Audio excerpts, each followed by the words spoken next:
انسان کہتا ہے اس دعا میں اللہم اے اللہ، انا بے شک ہم، نستعین کا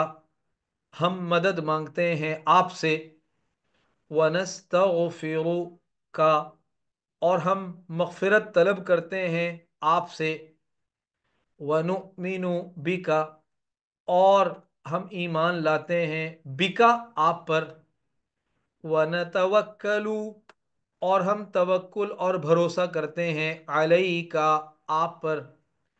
ونثنی اور ہم ثنا بیان کرتے ہیں، ونثنی اور ہم تعریف بیان کرتے ہیں، ثنا بیان کرتے ہیں علیک آپ کی، الخیر اچھی،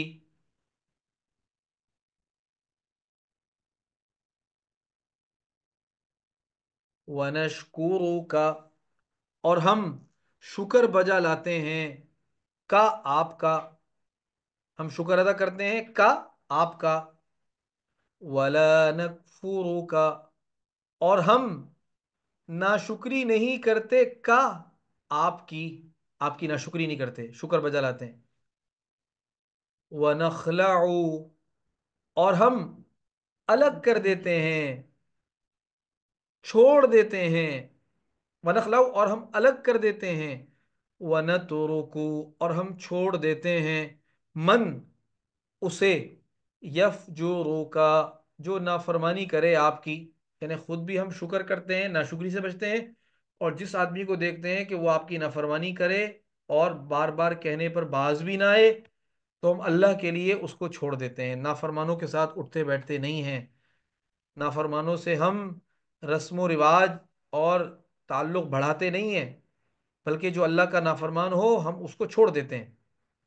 ہاں، یہ ہے کہ ہم کوشش کرتے ہیں کہ وہ بھی اللہ کی اطاعت پر آ جائے، لیکن جب ہم یہ سمجھتے ہیں کہ وہ اللہ کی اطاعت پر نہیں آئے گا تو ہم اس کو چھوڑ دیتے ہیں۔ دوبارہ دیکھیں اس آخری لفظ کا ترجمہ، وَنَخْلَعُ اور ہم الگ کر دیتے ہیں، وَنَتْرُكُ اور ہم چھوڑ دیتے ہیں، مَن يَفْجُرُكَ اسے جو نافرمانی کرے آپ کی، اللہم ایاک نعبد اے اللہ، ایاک خاص آپ ہی کی، ایاک خاص آپ ہی کی، نعبد ہم عبادت کرتے ہیں، وَلَكَ نُصَلِّي اور آپ ہی کے لیے، وَلَكَ اور آپ ہی کے لیے، نُصَلِّي ہم نماز پڑھتے ہیں، وَنَسْجُدُ اور ہم سجدہ کرتے ہیں، یعنی آپ ہی کے لیے نماز پڑھتے ہیں اور سجدہ کرتے ہیں، وَإِلَيْكَ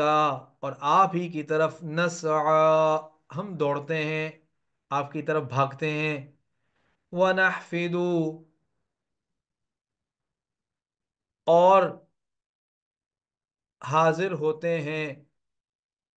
وَنَرْجُو اور ہم امید رکھتے ہیں، رحمتک آپ کی رحمت کی،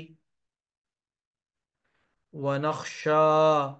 اور ہم ڈرتے ہیں، عذابک آپ کے عذاب سے،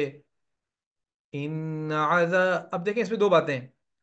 کہ ہم آپ کی رحمت کی امید بھی رکھتے ہیں اور آپ کے عذاب سے ڈرتے بھی ہیں۔ ایمان اسی چیز کا نام ہے، ایمان جو ہے ایک حدیث میں آتا ہے کہ خوف اور رجا، خوف اور امید کے درمیان ایمان ہے۔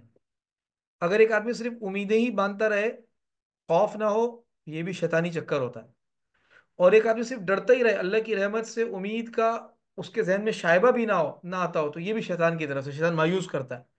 تو ایمان جو ہے وہ امید اور خوف کے درمیان ہے، ہمیں اللہ کی رحمت سے امید بھی خوب ہونی چاہیے، اور اپنی سیاہ کاریوں کو دیکھتے ہوئے اللہ کے عذاب سے ڈرنا بھی بہت چاہیے، یہ ایمان کی صفت ہے۔ ان عذابک بے شک آپ کا عذاب، بالکفاری کفار کو، ملحق لاحق ہونے والا ہے، پہنچنے والا ہے، کفار کو پہنچے گا، ضرور پہنچے گا،